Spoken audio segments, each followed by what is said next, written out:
Alright, hold on, John, you ready? Yeah. 2 minutes. So I was born in a small town in Texas, and as a young teenager, I started working as a janitor.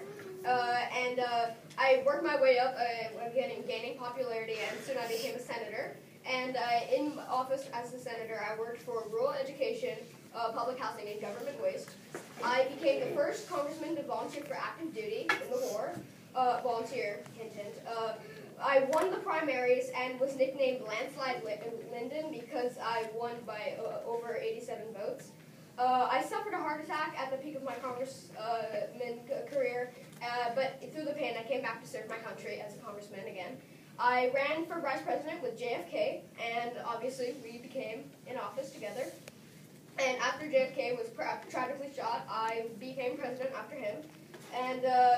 And my opponent further in the debate might bring up Vietnam and how I did some questionable things, but Vietnam wasn't the only war I worked for in office. I also pushed the war on poverty, and I declined the poverty rate while I was in office. And after Vietnam, I died of another heart attack and was told that Vietnam was at peace on my deathbed.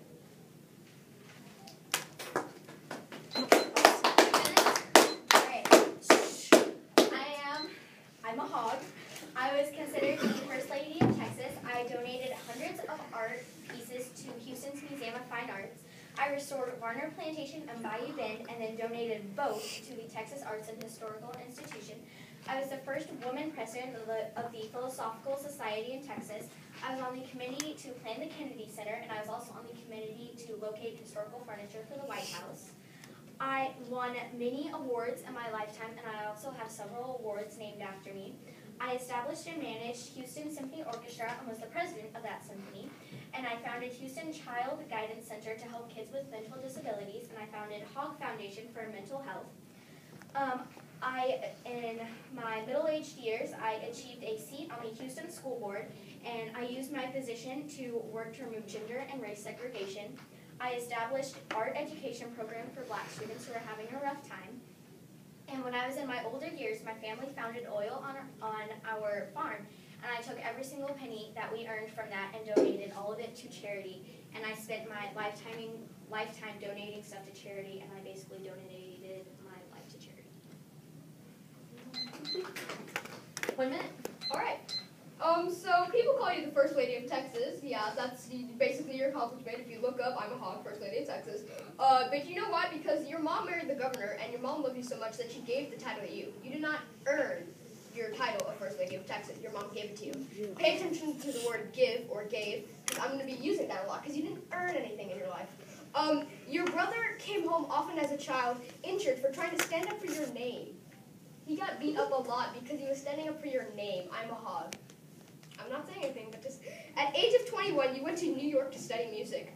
But as a small town girl, where do you get the money to go to New York? That's almost across the way of country. So I'm not implying that you stole anything, but you got rich later on in life because you tried to sell your father's land after he died. That's one thing that's wrong. And after that, you tried to sell the land, but in your father's will that I guess you neglected to read, it said that, oh my god, no. It's okay, Jason. 1 minute. Okay, first of all, my name, not my fault. I'm not saying I had horrible parents, but they picked a bad name, okay? But you, on the other hand, you were personally rude to all of your friends and family. You were an alcoholic, and you were bipolar. And you had such a high paranoia that you considered all your friends as enemies, and you weren't able to make rational decisions because of your paranoia. And could we trust someone to be in charge of our country who was paranoid about everything? And many close family and friends called you a hell of a drinker your entire life, and that was your nickname. And you loved scotch mixed with soda even more than water, and you made your Secret Servicemen make you drinks while they were off duty. You made drinking look like a national pride, and right now we're trying to tell the kids of America, don't drink. It's not okay. It causes health issues. And you were making it look like drinking was okay, and you were encouraging young kids to drink. And you weren't the nicest person. You paid the lowest salaries for, Okay. I'm cool with it being open, but you have to give each other turns to talk. Yes, okay. We'll just go 3 minutes because we know that's what's going to be. Alright. So, okay, I see how it's going to be. So you're standing over here being all, you're bipolar. Do we want that in office? You're mentally drunk or whatever. I'm saying you had a bunch of mental institutions to help the mentally needed, and you're calling me bipolar as an insult? You had untreated bipolar. You refused to get treatment. Hang on. You Let me refused talk. to get treatment. Word of the dictator. So anyways, no offense. I'm not talking. So anyways, as I was saying before, the time cut me off. You tried to sell your father's land after his death, but due to the will, you couldn't sell it, and so that's how you got rich. You tried to make the biggest mistake of your life, but you couldn't because of your father. And you know what you just said to your father? That they give you a stupid name. So I don't know what I donated all of my money to charity, and you know I donated my life to charity, and there are conspiracies that you killed Kennedy. Okay, well let's go. And the only reason you bought people gifts is because they were tax deductible. All right, I'm still giving the gifts though. And I'm still putting my money into it, even if it's tax deductible. And after you gave them those gifts, you dumped all of your personal responsibilities on them, so it wasn't even a gift. Okay, that's fine. Okay, anyways. You were the third lady to be accepted into the Academy of Texas. Do you know who the first one was? My wife. You said that you accused me of shooting Kennedy as a conspiracy. Well, let me tell you, Lee Harvey Oswald was a terrible person. Do you really think he would just go about killing Kennedy and then letting another American go into office and soon invade the Dominican Republic? Do you think he would really do that? So therefore, your conspiracy theory is invalid. And you're saying that you devoted your life to charity. You know what I devoted my life to? I devoted my life to America. You say that that's not someone we want in office? Then why did the people elect me as vice president? Why did Kennedy choose me as his vice president? Why didn't the people impeach me or do something about me when I was in office? You know why? Because they like me and I did good things for the country. Okay, well, speaking of your leadership, you once told a colleague that Keep going. Keep going. Okay, that you heard a little voice in the back. 2 minutes. That you heard a little voice in the back of your head telling you where to go with your bombing campaign.